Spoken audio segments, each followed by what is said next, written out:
بسم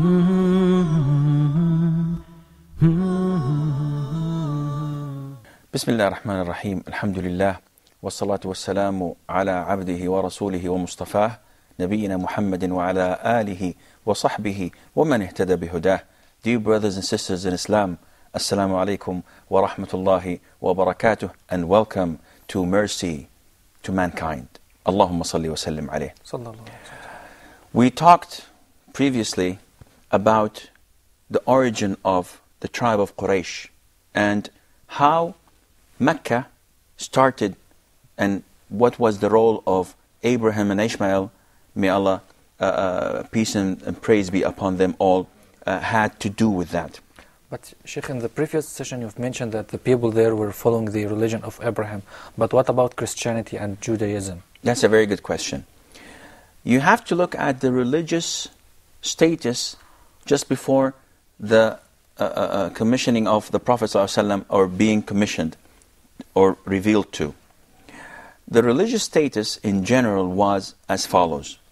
The majority were pagans, and they were not pagans by birth, but after Abraham and Ishmael died, all the Arabs at that time were Muslims, in the sense that they have surrendered their will to Allah. They were following the teachings of Abraham and Ishmael. And this is the meaning of Islam, because all the messengers and prophets of Allah preached Islam, which is submission. To the will of God. Submission to the will of God. In the sense, also the notion of Hanifiyya? Al-Hanafiyya also, it's the same thing. Hanafiyya in Arabic means to go to one side rather than going in straight. And this means that they go astray from the crooked way. But their way is the straight path.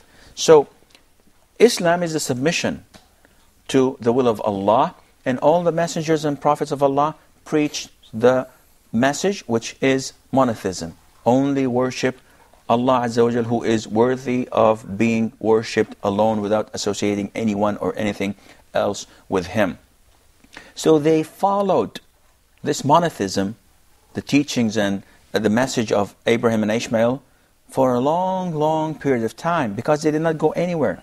This is where they were born, and this is where they got their religion, and this is where they were practicing it, until one man left to travel abroad their boundaries. His name is Amr ibn al-Hayy al-Khuza'i. He went to the Sham, which is the northern area of the peninsula, where you find Palestine, Syria, Lebanon, and Jordan. This whole area is called Sham. And there he saw the idols, and he thought that they looked cool. So he thought, and this is by Satan, that by bringing them idols back to Mecca, we can get closer to Allah by worshipping them. So he was the first to introduce the idols to Mecca. And he was also the first to introduce the idea of letting the camels, sheep, cows to go without any movement, in the sense that they are not to be used in farming. The animals are not to be used for carrying them or carrying their cargo. And it was called, he was the first to make this as-sa'ibah. So, why did he do this? He is claiming that these cattle are only for their idols. So no one is to touch or talk or harm or use any of that. Now, the Prophet ﷺ told us that because of this, he saw him in hell going round his guts because of the paganism he introduced to those who only worshipped Allah Azza wa Jal. Therefore, people started to go into paganism. They started associating others with Allah, to the extent that they had these idols in the Kaaba. They had 360 idols around the Kaaba. Some of it was made of wood, others was made of stones, and others were made of gold. And some were made of dates. And well, not in the Kaaba, Yeah. but to the extent people lost their minds, to the extent that an Arab would come and build a statue as an idol of dates and worship him the whole day. This is the idol is going to get me closer to Allah Azza wa Jal. And at the end of the day, once he felt hungry, He would eat it. he ate his god. And then the following morning he would make himself another God. god, maybe with another flavor, strawberry or whatever was available at the time. The problem is that they believed in Allah and in His existence. They believed that Allah Azza wa Jal is the Creator. They believed that Allah Almighty was also the one who makes people die. And they believed that Allah Almighty is the one that gives them their provisions. But Satan came to them through the idea of, why not get closer to Allah? You're not pure enough to get closer to Allah. So the best way is to have people to intercede for you, or to have objects to intercede for you. They started by worshipping these graves, started to worshipping pious people, and then ended up by worshipping stones, trees, any idols that they bring, thinking that these are the gods that should be worshipped in order to get closer to Allah Azza wa Jal. Then, Sheikh, there are several kinds of monotheism. Monotheism of that Allah is the creator, the sustainer, the cherisher, and so on. And monotheism that Allah, the only and true God, that be worshipped alone. Okay. Then This is true. This is what we call tawheed. To worship Allah Azza wa Jal and not to associate anyone with Him. And this is divided into three sections. The first section is that people all share, pagans and monotheists. That is, that it is Allah, the Almighty, that has created the whole universe. It is Allah that gives life and takes it. It is Allah Azza wa Jal that gives the provisions to all mankind. This is the first monotheism. It's called Tawheedu Ar-Rububiyyah. And then the other form of monotheism is what we call Tawheed Al-Uluhiyyah, which means that all deeds, all actions, all forms of worship that we do must be directed only to Allah Azza wa Jal. So if I do not do this, this is shirk. If I pray to other than Allah Azza wa Jal, then my form of worship is going to other than Allah. This is shirk. This is associating others with Allah. it's not enough to believe in the first one. Of course, this is not. Yes, And as pagans do. of course, and this is why the pagans refused the message of the Prophet ﷺ, and we will come to this inshallah in due course.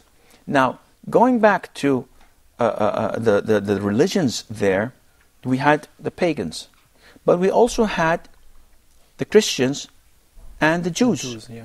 But in Mecca, there were no Jews at all. And believe me, there was no Hitler at all. So he did not have to do anything with that. But there were no Jews in Mecca. There were a handful of Christians. The majority of the Jews were in Medina and in Najran. And the Christians were in the Sham area with scattered bits and pieces here or there. But the majority of the people were pagans.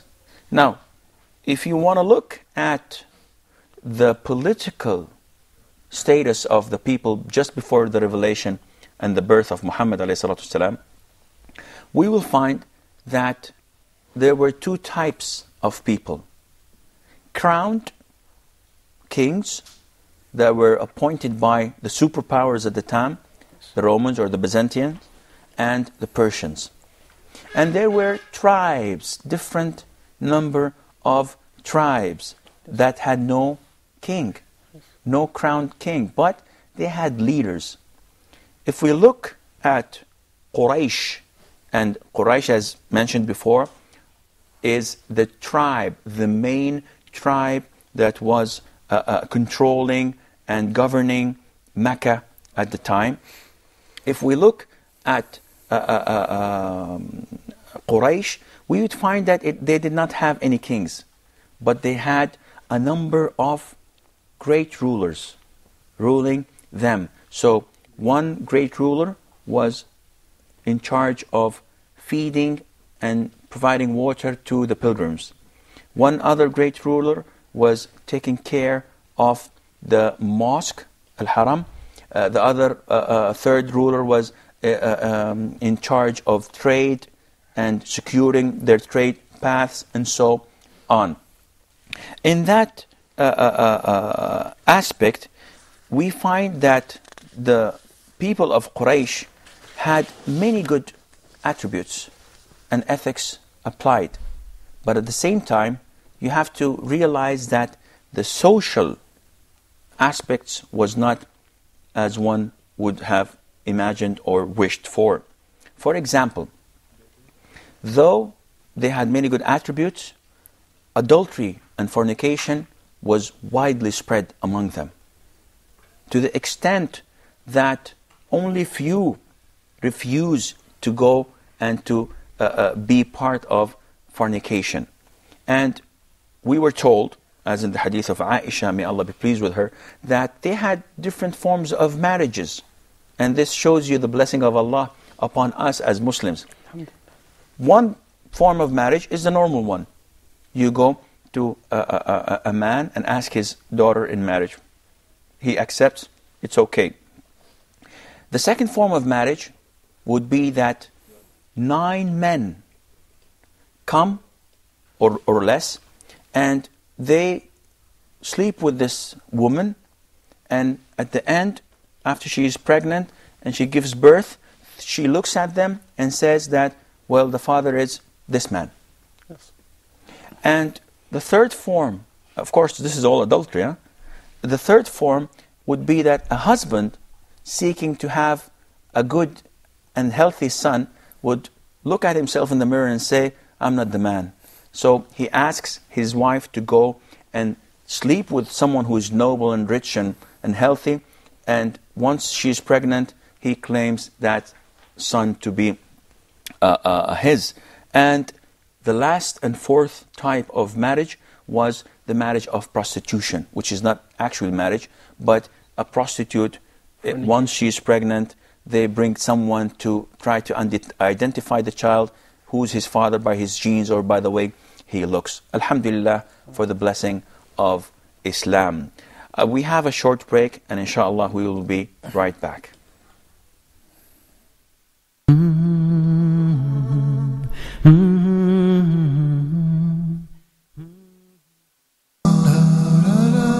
Back to the Prophet.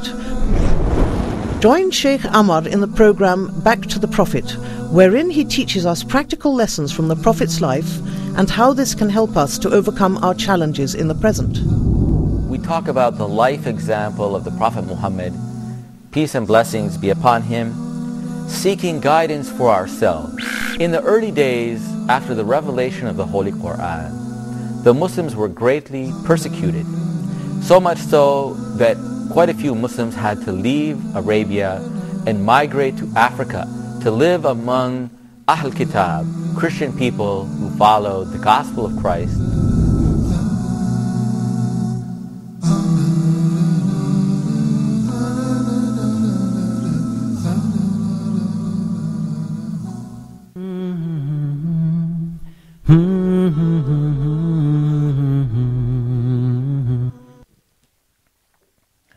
Bismillah ar-Rahman ar-Rahim. Assalamu alaikum and welcome back. We talked about the forms of marriages before the break. And of course, the result of marriage would be having children. Yeah. Yes. So it's also appropriate to know what was the relationship between the Arabs with their children before the birth and revelation of the Prophet ﷺ. They were split into two. Some of them would love their children to the extent that they would give their lives in return. And unfortunately, the other part, they would bury their children alive, whether because of poverty or because of the fear of shame. And this would be mentioned in the Quran in a number of verses where it tells us that the Arab would, once having a child that is a female, that would wait until she is 6 or 7 years old and then take her to the desert, dig a ditch, throw her in it, and then bury her alive. And by far, this is one of the most major and greatest sin. How could a man be a man? How can a human be a human doing this? There are some reports that Umar ibn al-Khattab did something like this, and that he laughed and cried. And one of the things that made him cry, as the story says, that he once buried one of his daughters, and while he was trying to put the sand over her, she used to clean his beard from the sand. So whenever he remembered this, he cried. But this is not an authentic story, and we do not accept that Umar ibn al-Khattab, may Allah be pleased with him, did anything like this. And the proof behind that is that his daughter, Hafsa bint Umar, was the wife of the Prophet ﷺ, which meant that she lived to marry, which means again that he did not do anything of that sort. Before we move on, I have a question. Okay. Here we're supposed to be talking about the biography of the Prophet ﷺ. And I think when you study the biography, it starts with the birth of that person. Okay. But here we're talking about the conditions of the Arabian Peninsula before the coming or the birth of Prophet ﷺ. What this has to do with that? The answer is very simple.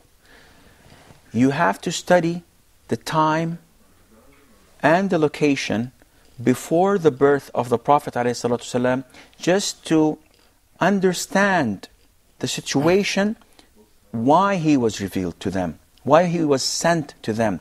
Without understanding the circumstances surrounding his birth, without knowing the goods and bads of that situation, you would not be able to evaluate the importance of him being sent there. Because all the Arabs, all the sane Arabs at that time, thought that there has to be a light at the end of the tunnel.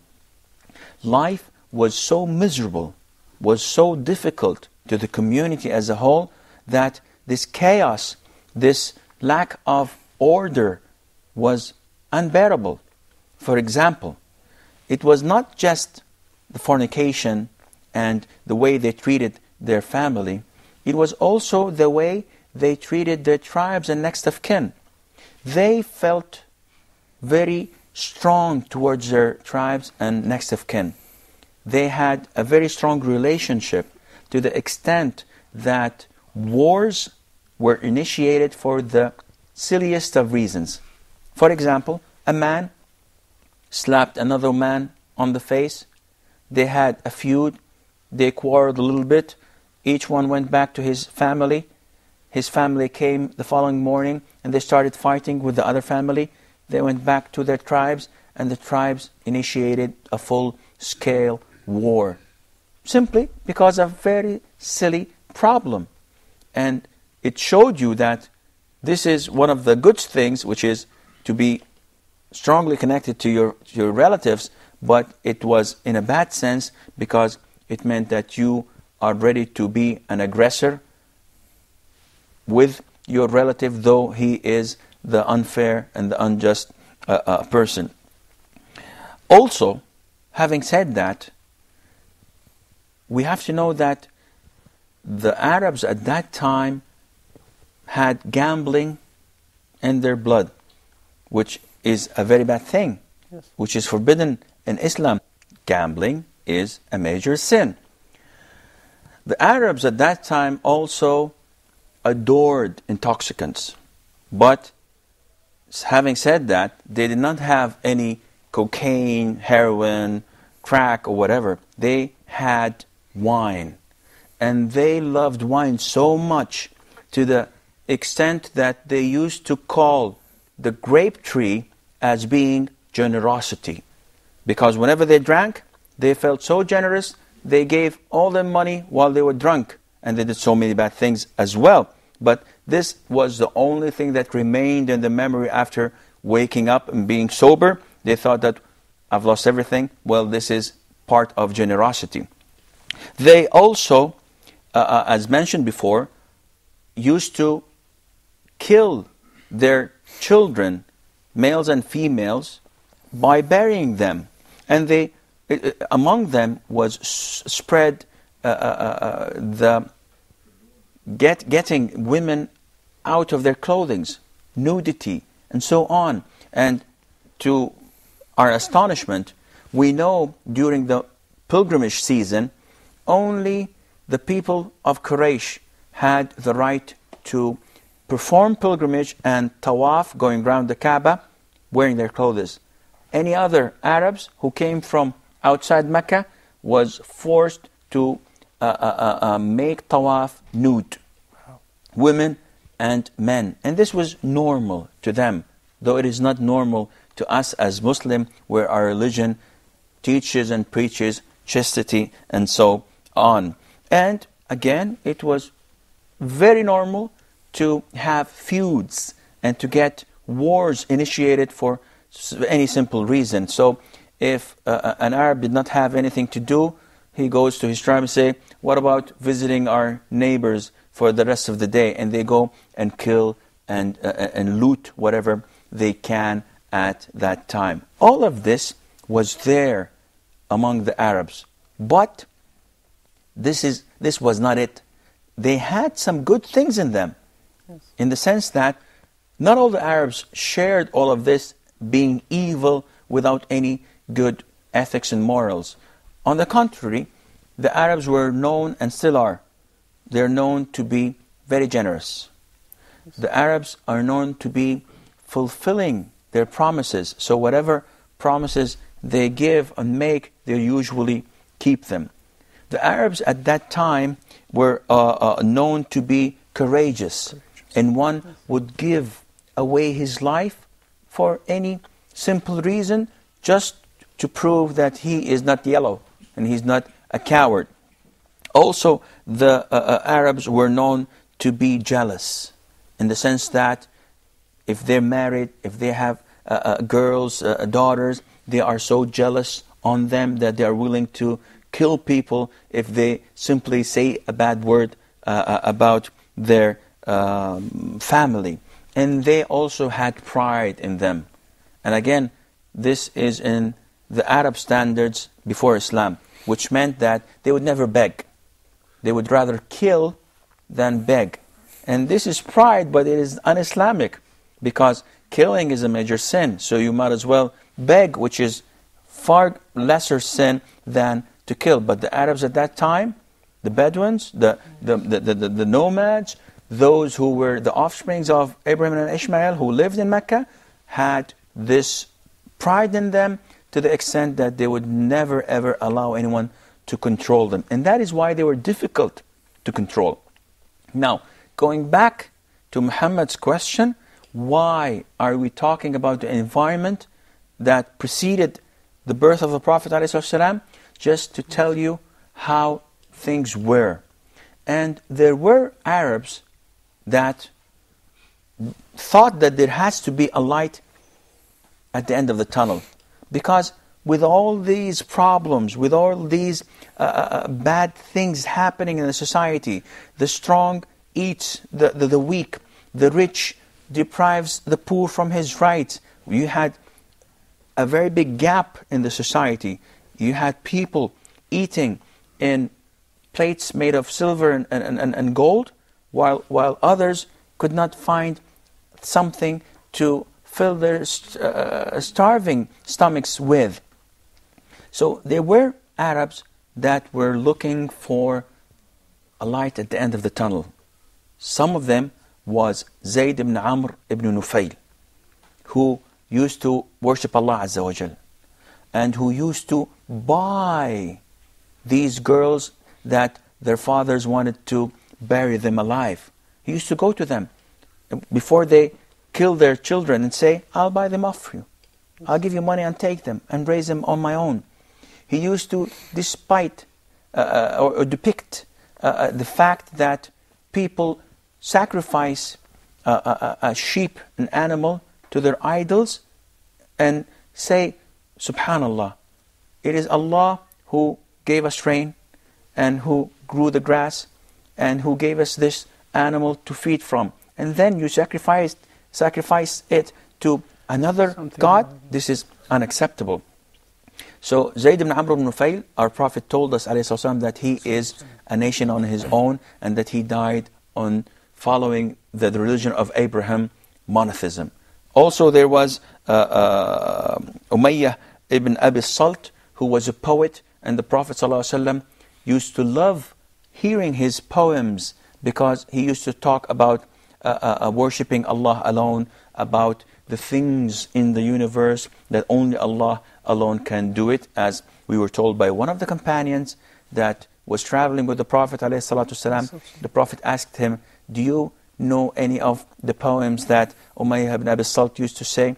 So he said yes, and he started saying it to the Prophet, and the Prophet ﷺ used to love hearing these poems because there were Arabs who had this in them, that only Allah Azza wa Jal is worthy of being worshipped, and only Allah Azza wa Jal is worthy of being presented with sacrifice to Him, and all of these idols are not worthy of being worshipped.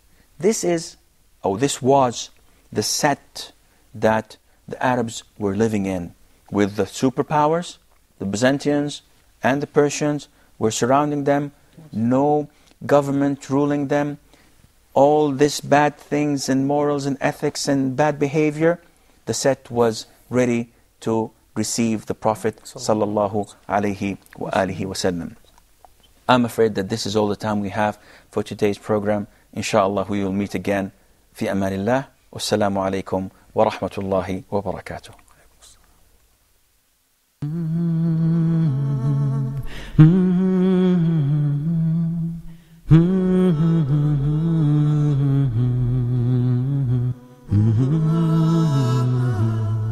Mm-hmm.